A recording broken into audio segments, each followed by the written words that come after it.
Allow me to reintroduce myself. What's up, everybody? Today on Supreme Decisions Legal Minute Podcast, we're going to talk about the burden of proof. Who has it, where it lies, and what's the difference?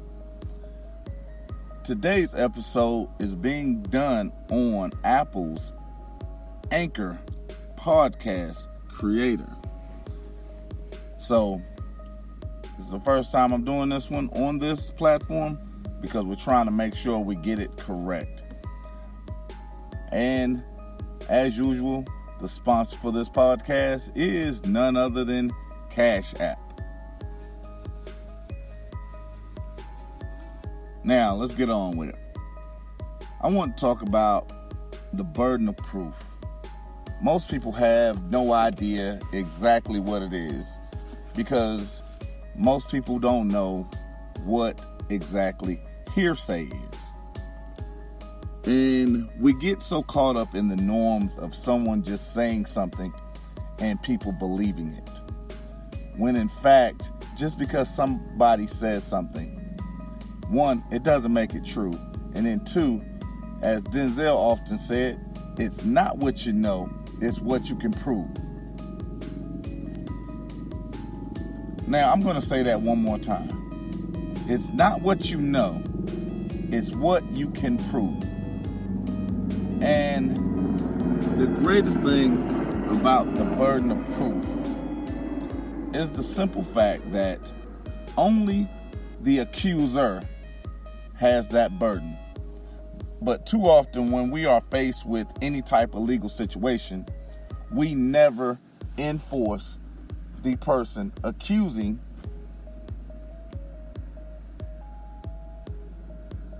to have to bring forth actual evidence that something was done because of things as or things such as convenience, fear,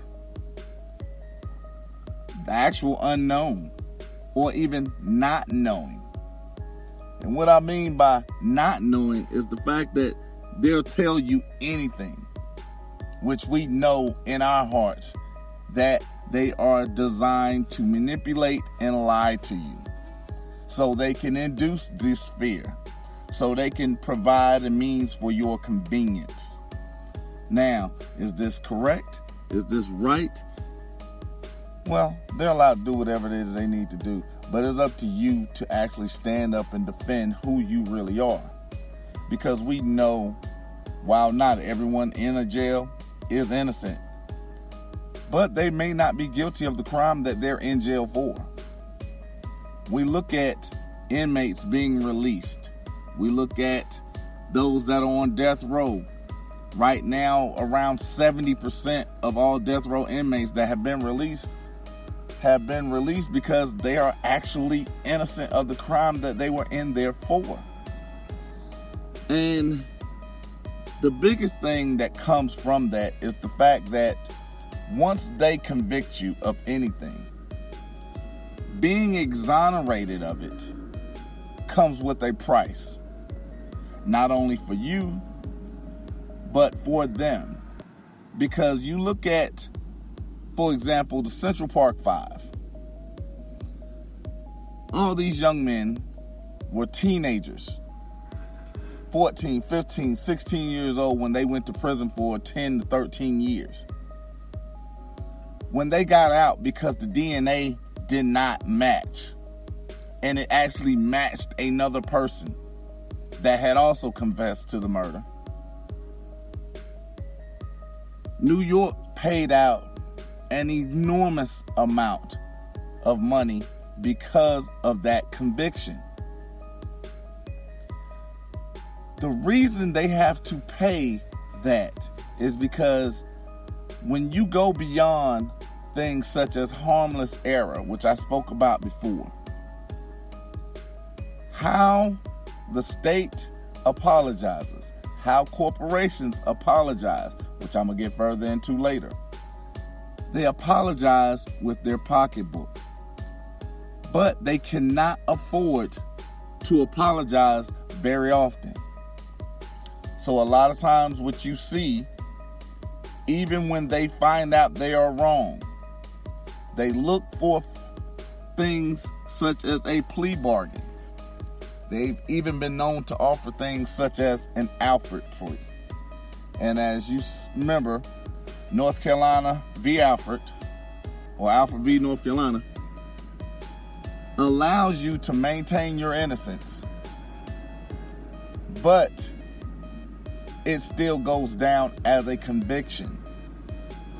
So as long as they still have your conviction on the books and they offer you something like time served, that is an admission of guilt.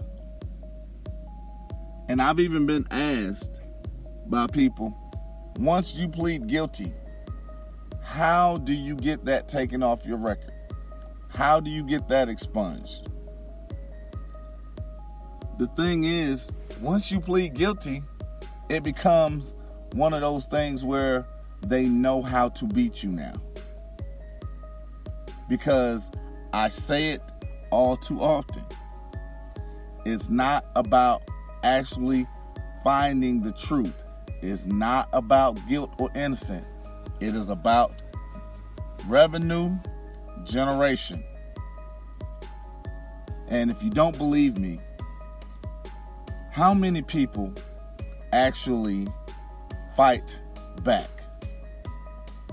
When you look at the numbers of traffic citations, they are only 5% of people that get a traffic citation actually fight them in court.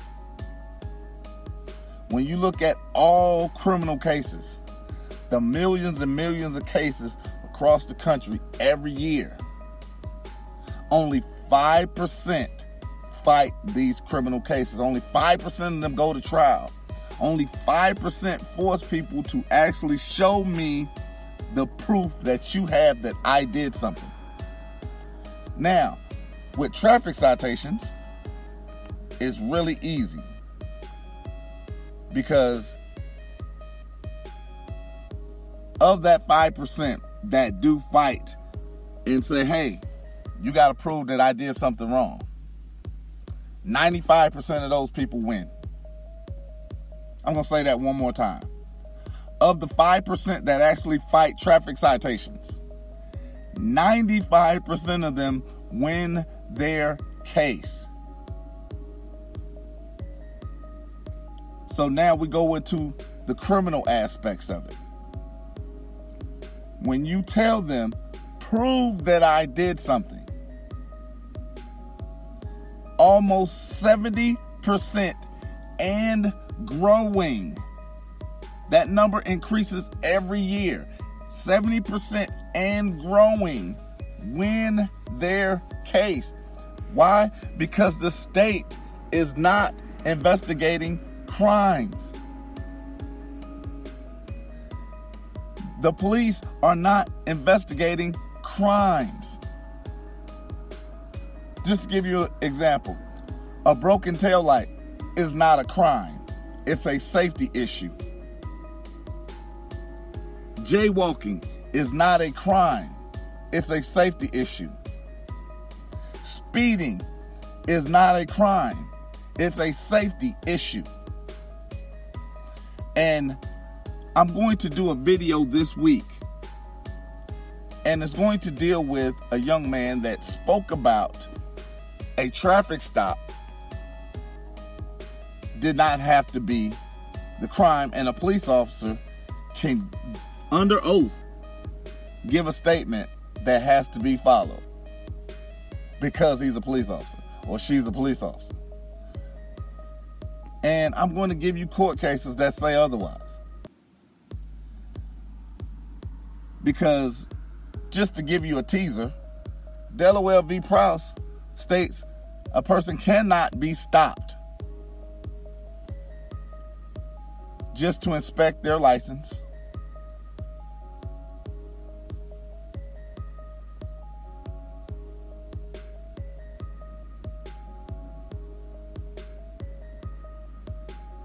Terry, Ohio speaks about a traffic stop actually being a seizure which has to be done after a crime has been committed, which is damage to person, damage to property, or my favorite thing, corpus delicti, which means body of the crime.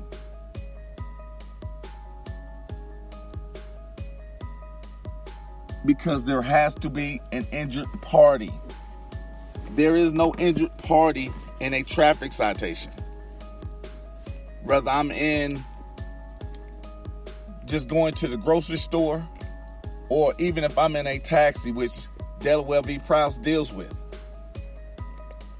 But even in that, why are you not enforcing your rights? Because if you do not force them to do their job properly, they're not going to police themselves.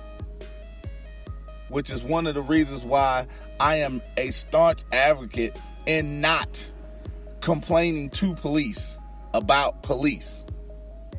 Because if I'm going to have an issue with the blue wall, and I have a issue with the person that's in the blue wall, I'm not going to complain about that blue wall person to a person that's in the blue wall and then complain that the blue wall does nothing about it. What I'm going to do is actually practice what I preach. I am going to follow up the proper way. I'm going to give notices where they need to be at.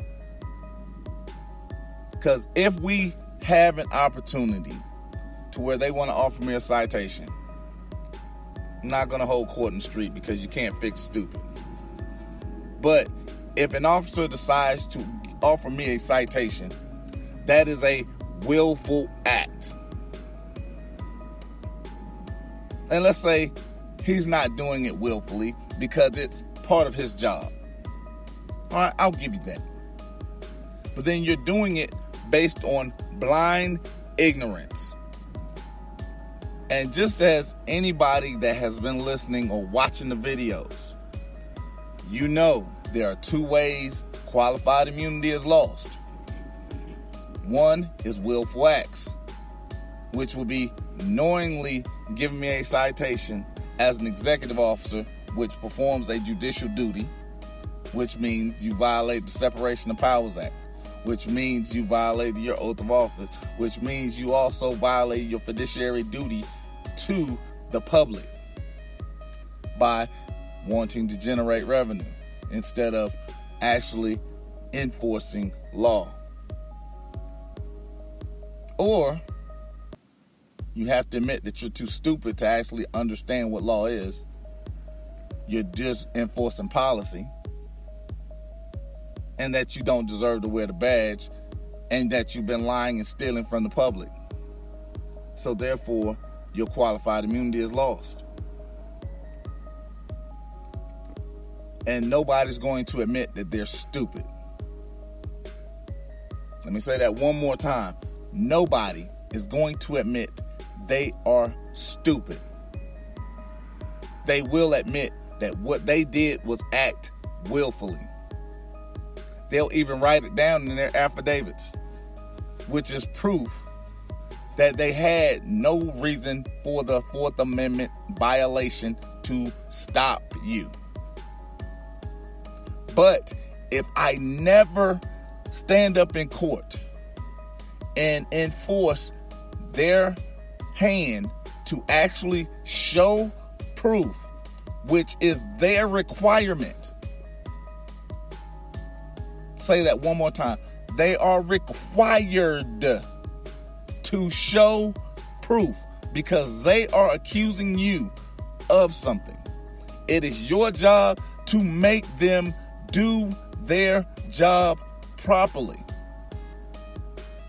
Because even in a civil issue, there's this thing called discovery. Who does that come from? It doesn't come from the defendant or the person being accused. It comes from the accuser because They have to show proof. Why? Because they have the burden of proof of showing you committed an act. And 90% of the, or actually in most cases, 95% of the time, they don't have that proof. And even in criminal cases, remember, every case deals with mens rea, which is the guilty mind, which means every statute that deals with a crime also goes into intent. You always hear people say, I'm not a mind reader. Guess what? Neither are jurors. Guess what? Neither are the accused, like the prosecutors. They are not mind readers. They're storytellers. They want people to believe. They want to make a story to where people can say, yeah, I can see that. I can see that he intended to do something. Because absent corpus delicti, which is probable cause that only comes from a crime, with absent mens rea, no statute stands, which is why you always hear about people being sent to hospitals instead of prison. Which is also why you see almost 70% of people being escorted out because they are acquitted, not found innocent, because innocent is not an option, because going to court has nothing to do with guilt or innocence. But you see them getting escorted out of these courtrooms. Why? Because people cannot prove intent. Why? Because that is part of their burden of proof. Even during investigations, there are processes that are set forth where people have to actually prove beyond a shadow of a doubt before they can even arrest that they had probable cause that you committed a crime. I'm gonna say that again. They have to prove prior to arrest that they even have probable cause that you committed a crime. Now, does that happen? No. You know why? Because most people don't make them prove or stand up to their burden of proof. Why? Because of ignorance, because of fear, because of convenience. They're not going to teach you what you need to know to protect yourself. Because that does not, as I love to say, that doesn't fit their narrative of you paying them. That doesn't fit their narrative of taking control and holding you captive until you pay them. That doesn't fit their narrative of offering influence of what you do with your hard-earned money. These are the things that I talk about constantly. These are the things that I attempt to reinforce by putting out as often as I possibly can, that we need to know as a society, not as a black person, as a white person, as a foreigner, as a Mexican, as an immigrant. These are things that we have to know because of the one thing that we all have above anything, and that is our human rights. I'm going to say that one more time. We have above any and all things our human rights. When we do not force them to show their proof against us, we're saying it's okay for them to shoot us like dogs in the middle of the street and not sue them for wrongful death in federal court. When we don't force them to show their burden of proof against us. We're saying it's okay to stop me in front of my kids when I'm going home or buying dinner, and forcing me to sign a citation, to actually pay you, to then have to rectify any situation that was the pretext to that stop. When we do not force them to show their burden of proof, we're telling them it's okay to show their bigotry towards citizens, the people they swore to protect and uphold, the people that they said, you know what, these are the constitutional rights, these are my restrictions, I'm going to follow them. They chose to ignore that. They chose to lie to us. They chose to lie to themselves. They chose to lie on paper by signing their oath. They chose to lie before God, because that's what's done when they're swearing in for their oath of office. We're telling them all of that is okay. None of that matters. Whatever you feel like doing, it's on you. It's great. I'm cool with it. You don't need a reason. You don't have to do your job properly. My life is less valuable than yours. That's what we're saying it's okay to. However, when we start saying, okay, you pulled me over for what? Okay, let's talk to this judge. Let's go in there. And if that judge doesn't want to do it because they're saying their oath doesn't matter either, their fiduciary duty to the public doesn't matter either, we have to stand up and say, you know what, this is enough. I was given this not by you. I was given this by the person that created me, or the one that created me, the higher power that created me. You didn't have authority over me. You chose a servant's role. You chose a path of servitude. And this is one of the things that a lot of people kind of get at me about, but it's cool because it's easy for me, because when they say, oh, you hate police officers, not in the slightest. I hate bad police officers, because I hate the cowards that get out of their vehicles, such as the officer in Las Vegas that jumped out and said, oh, I'm in fear for my life. And that is the very first thing out of his mouth. Yet he's grabbing at his gun and he's walking towards the person he's in fear of, because your body says something different. Because that is the one phrase that is used by every police officer in any trial, in any hearing, to be exonerated for murdering a citizen. And I do mean murder. And I do mean it in the sense of premeditated, because it's not a crime in the heat of the moment. When you shoot a person 9 times in the back because you thought a cell phone was a gun, that's premeditated. When you allow a person to gun down 5 police officers and you take him in custody, why was not the same force not used on him as you used on the young man with the cell phone?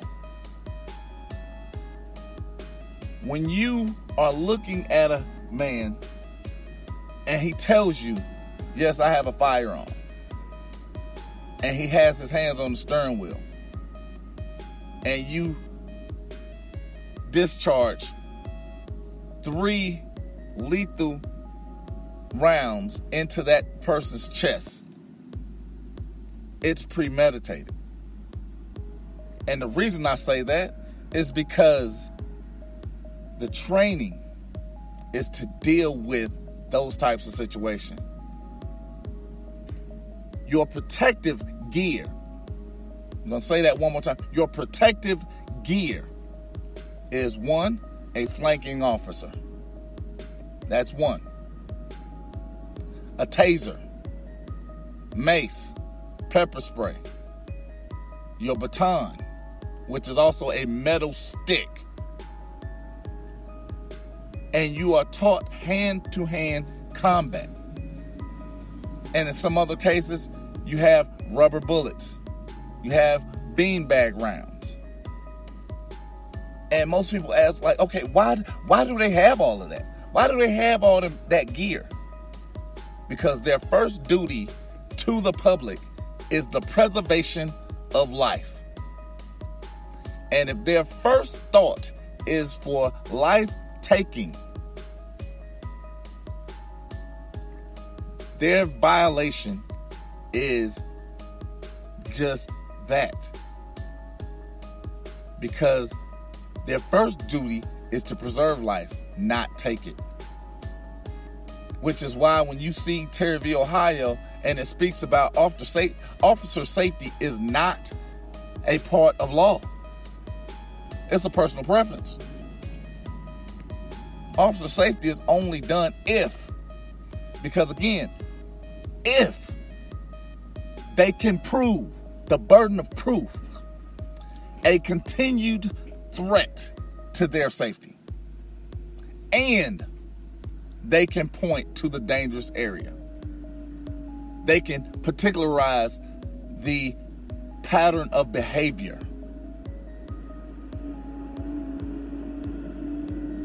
Now, I'm going to end it today with the simple thing of, when you are accused, damn the convenience, damn the fear. You have the knowledge, power, and the ability to enforce them to prove what they're saying against you. Because a lie don't care who tell it. Force them to do their job properly, or stop complaining. And this is Supreme Decisions. See you next Monday.